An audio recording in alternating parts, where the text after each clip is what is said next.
Ya, Yang Berhormat. Yang Berhormat dalam soalan banyak. Yang Berhormat. Maksudnya jawab je lah soalan. Tak payahlah nak Telur tak politik ada dalam dewan. Yang Berhormat. sebelum hari raya Yang Berhormat. Harga dan bekalan sekarang lebih stabil dan lebih mencukupi berbanding dengan sebelum PRU yang ke-15. Ini fakta. Bukan seperti mana yang disebutkan dalam soalan asal, itu auta.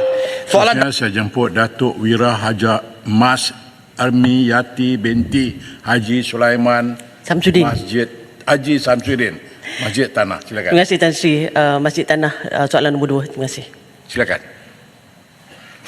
Bismillahirrahmanirrahim. Terima kasih kepada Yang Berhormat Masjid Tanah di atas soalan. Tan Sri Yang Di-Pertua, Masjid Tanah kawan saya. Cuma saya nak ingatkan Masjid Tanah bahawa soalan Masjid Tanah ni agak misleading. Kerana cara Masjid Tanah bertanya soalan ini seolah-olah ianya satu kenyataan yang mengatakan bahawa bekalan sebelum PRU 15 lebih baik daripada selepas PRU 15 ya. Jadi saya nak beritahu di sini bahawa kita harus bercakap berpandukan data dan fakta. Pada tahun 2022 Tan Sri Yang Di-Pertua, pengeluaran gula ialah jumlah dia ya 437,290 metrik tan, manakala pengedaran gula pula ialah 430,713 metrik tan keseluruhannya. Berbanding dengan tahun 2023, pengeluaran gula ialah 489,451 metrik tan keseluruhannya, dan pengeluaran pula berjumlah 471,241 metrik tan. Maksudnya dari segi pengeluaran dan dari segi pengedaran memang jumlahnya lebih pada tahun 2023 berbanding tahun 2022. Maksudnya tidaklah benarlah mengatakan bahawa sebelum PRU 15 itu lebih baik dari segi pengedarannya ya. Barang-barang yang bersubsidi ini. Saya juga nak bercakap berkenaan dengan minyak masak.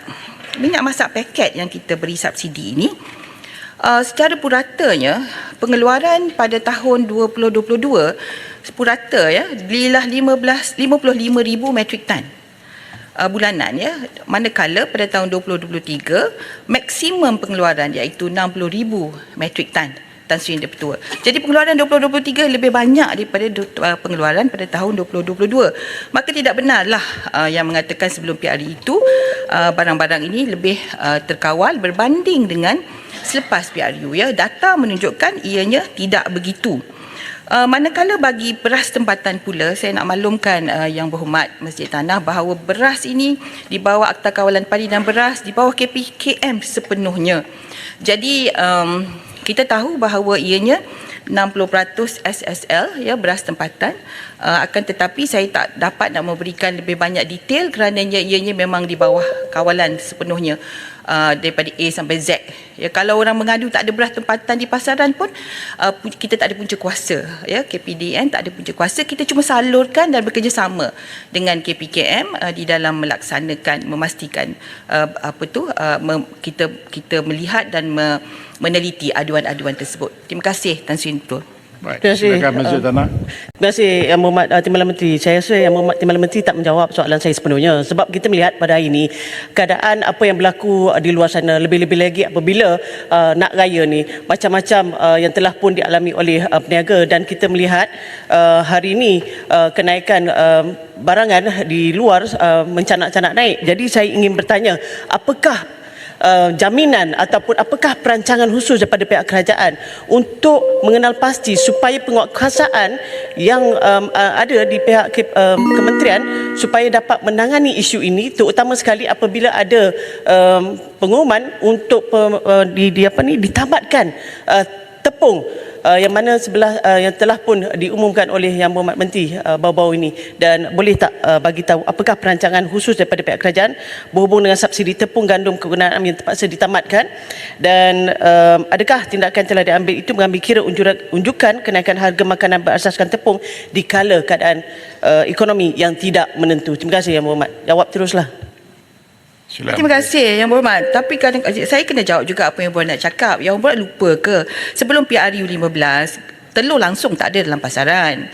Sebelum PRU 15 PRU 15 tu Ya, Yang Berhormat. Yang 13, Berhormat, dalam 14 soalan banyak. Yang Berhormat, Maksudnya jawab je lah soalan. Tak payahlah nak telur tak politik ada dalam Dewan. Yang 2 bulan Berhormat. sebelum Padan Raya Yang Berhormat. Pagi-pagi. Masjid Tanah bukan cara dia macam ni. Masjid Tanah Saya baru- tahu. Saya Masjid tahu Yang Tanah Berhormat pernah jadi Speaker. kerajaan. Saya tahu. Dia ada jawab dulu, kalau saya Tahu. jawab baru bagi. Baik, terima kasih. Belum Okey, duduk. sebab tu Terima saya kasih. kata Yang Berhormat Majlis Tanah kena ingat Oktober tahun 2022 telur langsung tak ada dalam pasaran. Minyak 5 kilo waktu sebelum PRU RM35. Sekarang 5 kilo RM25. Yang Berhormat cakap pasal kita bercakap berfakta berkenaan dengan tepung. Tan Sri Tua beri saya peluang untuk menjawab. Pada bajet 2023 ada butiran 040600 iaitu subsidi tepung gandum kegunaan am RM40 juta. Pada bajet 2024 butiran ini tiada, ya, dan ditanya dalam dewan ini daripada ahli yang berhormat. Sebab tu saya menggulung peringkat jawatan kuasa. Check handset sebab saya ada jawab 40, saya ingat Rasah yang bertanya. Ya, betul. 40 juta itu ada tetapi di bawah butiran Payung Rahmah.